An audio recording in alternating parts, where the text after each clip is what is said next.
সম্মানিত এলাকাবাসী ভাই এবং বন্ধুগণ, আজকের এই ইনকিলাব সাংস্কৃতিক সংসদের আয়োজনের মূল লক্ষ্য কি? আমাদের মূল লক্ষ্য তিনটি। নাম্বার ওয়ান, আমাদের এই প্রিয় মাতৃভূমি বাংলাদেশ, যে বাংলাদেশটি বিগত 15 বছর এখানকার এমন তরুণ যুবক আছে যারা জীবনে একবার তার ভোট প্রয়োগ করার সুযোগ গ্রহণ করতে পারে নাই। এই তরুণেরা বিগত 15 বছরের ভোটের প্রতিশোধ নেওয়ার জন্য তারা ইনসাফের ভিত্তিতে উই ওয়ান্ট জাস্টিস, বৈষম্য মুক্ত একটা পরিবেশে বাংলাদেশে এমন রাষ্ট্র তারা দেখতে চায়, এমন রাষ্ট্র তারা কায়েম করতে চায় যে রাষ্ট্রে আর ছাত্র এবং শিক্ষকদের মধ্যে কোনো ঝগড়াঝাটি তো দূরের কথা, যেখানে একজন ছাত্র শিক্ষককে হত্যা করত, যেখানে পুলিশ কথায় কথায় একজনকে বাড়ি থেকে ধরে নিয়ে যেত, যেখানে ব্যবসায়ীদেরকে চাঁদা তুলে আদায় করে তাদের কাছে পৌঁছে দিয়ে আসতে হতো। এরকম বৈষম্যহীন একটা রাষ্ট্র প্রতিষ্ঠা করার জন্য আগামী দিনে তরুণ যুবকেরা ন্যায়ের পক্ষে ভোট দেওয়ার জন্য প্রস্তুতি গ্রহণ করছে। কেন? তারা জানে 2024 সালের জুলাই এবং আগস্টে যে সুন্দর বাংলাদেশ বিনির্মাণের স্বপ্ন নিয়ে আমরা ঐক্যবদ্ধভাবে ভূমিকা পালন করেছি। আমি আপনাদের কাছে জানতে চাই ভাইয়েরা, কেউ যদি এখন এটা মনে করে যে আমরা এই স্বাধীনতা অর্জন করেছি, এটা আমার ব্যক্তির, এটা আমার দলের, এটা আমার প্রতিষ্ঠানের, এটা আমার নেতার অর্জিত, তাহলে আমরা মনে করি এটা শহীদের রক্তের সাথে বেইমানি করা হবে। কারণ 2024 সালের জুলাই আগস্টের গণ অভ্যুত্থান শহীদেরা, আমাদের আহত পঙ্গুত্ব বরণকারী ভাইয়েরা কোনো দলীয় পরিচয় নিয়ে রাস্তায় নেমে জীবন দেয় নাই। তাদের বুকে দলীয় পরিচয় ছিল আমি বাংলাদেশের নাগরিক, এই বাংলাদেশকে স্বাধীন করার জন্য জীবন দিতে এসেছি। সুতরাং 24 সালের শহীদের রক্তের বদলা হচ্ছে কোন ব্যক্তি কিংবা রাজনৈতিক গোষ্ঠীর সুবিধা আদায় নয়, 18 কোটি মানুষের মুক্তির আন্দোলন হবে আমাদের সবচেয়ে বড় টার্গেট। আমরা 2024 সালের জুলাই আগস্টের গণ অভ্যুত্থানে শহীদ এবং আহত পঙ্গুত্ব বরণকারী ভাইদের অর্জিত এই স্বাধীনতার জন্য যদি আবার একটা মুক্ত বাংলাদেশ, যদি আবার মুক্ত অর্থনীতি, যদি আবার আমাদের সুন্দর সংস্কৃতি, যদি আবার আমাদের সুন্দর পররাষ্ট্রনীতি, যদি আবার আমাদের সুন্দর ধর্মনীতি আমাদের জীবনে পালন করতে হয়, সেটার জন্য যদি আবার আমাদের প্রত্যেককে এক একজনকে মীর মুগ্ধ আবু সাঈদ হতে হয়, তাহলে আবার জীবন বাঁচি রাখার জন্য আমরা প্রস্তুতি নিয়ে থাকবো। সম্মানিত ভাই এবং বন্ধুগণ, মহান আল্লাহ সুবহানাহু ওয়া তাআলা আমাদেরকে পৃথিবীতে তো প্রেরণই করেছেন দুটো গুরুত্বপূর্ণ দায়িত্ব পালন করার জন্য। আনিয়াবুদুল্লাহ ওয়াজতানিবুত তাগুত।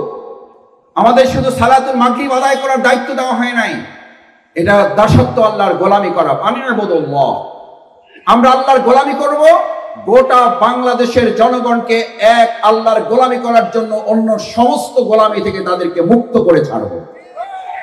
আমাদের এই দেশের মানুষ আগামী দিনে আর কোনো পুলিশের বন্দুকের নলের গোলামি করবে না, আর কোন রক্তচক্ষুর গোলামি করবে না, আর কোন আধিপত্যবাদী রাষ্ট্রের গোলামি করবে না বাংলাদেশ।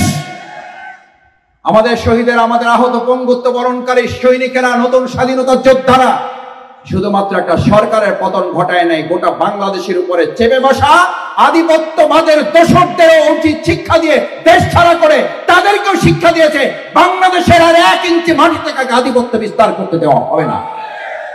আমরা একটা কথা পরিষ্কার বলতে চাই, অত ইজ্জু মান তাশা ওয়া তুদিল্লু মান তাশা। আপনি আল্লাহ তাআলার সম্মান এবং লানত দেখেছেন, সেই আল্লাহ সুবহানাহু ওয়া তাআলা আমাদের উপর অর্পিত দায়িত্বের নামই হচ্ছে, আমাদের উপর অর্পিত সেই দায়িত্বের অবমাননা হচ্ছে যেখানে আল্লাহ তাআলা আমাদেরকে ঘোষণা করেছেন আনিয়াবুদুল্লাহ, আমরা আল্লাহর গোলামি করব, ওয়াজতানিবুত তাগুত।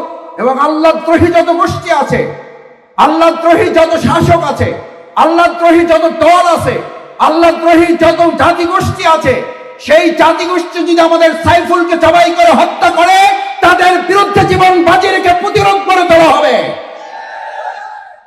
সে সকল পুরনো সন্ত্রাসীরা আমাদের এই বাংলাদেশে এখন কখনো কখনো এক এক নতুন নামে আসে। আমাদের শ্রমিক ভাইদেরকে রাস্তা নামিয়ে তারা নাম দেয় এটা হচ্ছে শ্রমিকদের সংগঠন। আমরা খোঁজ খবর নিয়ে জানতে পারি আসলে এটা শ্রমিক সংগঠন না, এটা হচ্ছে শ্রমিকদের একটা লীগ।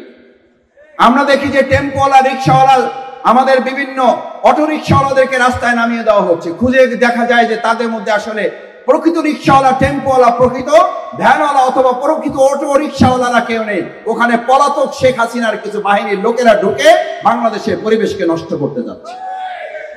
আপনাদের নিশ্চয়ই মনে থাকার কথা, মাওলানা দেলোয়ার হোসেন সাঈদী রাহমাহুল্লাহ একটা কথা প্রায় বলতেন, আমাদের এই প্রিয় মাতৃভূমি বাংলাদেশটা একটা ফুলের বাগান। এই সাজানো বাগানে ডালে ডালে পাতায় পাতায় বিভিন্ন জায়গায় কোন কোন ক্ষেত্রে কিছু হুতুম পেঁচারা বসে থাকে।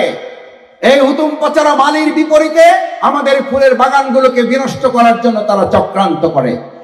আজ এখানে জাতির কাছে, এই রায়েরবাগের অঞ্চলের মানুষের কাছে, এই যাত্রাবাড়ির সবচেয়ে শাহাদাতের নমুনা পেশ করা অঞ্চলের কাছে জিজ্ঞেস করতে চাই, মালির বাগানের দায়িত্ব আমরা যারা গ্রহণ করেছি, আপনারা যারা মালির বাগানের দায়িত্ব নিয়ে রক্তাক্ত ফুলগুলো ফুটিয়েছিলেন, ভবিষ্যতে আমাদের এই ডালে ডালে বসে থাকা এক একটা হুতুম পেঁচাকে মোকাবেলা করার জন্য যদি আমাদেরকে আবার আমাদের নিজেদেরকে বীর মুগ্ধ আবু সাইদের মতো রাজপথে পেশ করতে হয়, তার জন্য কি আমরা সবাই রাজি আছি ইনশাআল্লাহ? আল্লাহ সুবহানাহু ওয়া তাআলা আমাদের হাতগুলোকে কবুল করুন।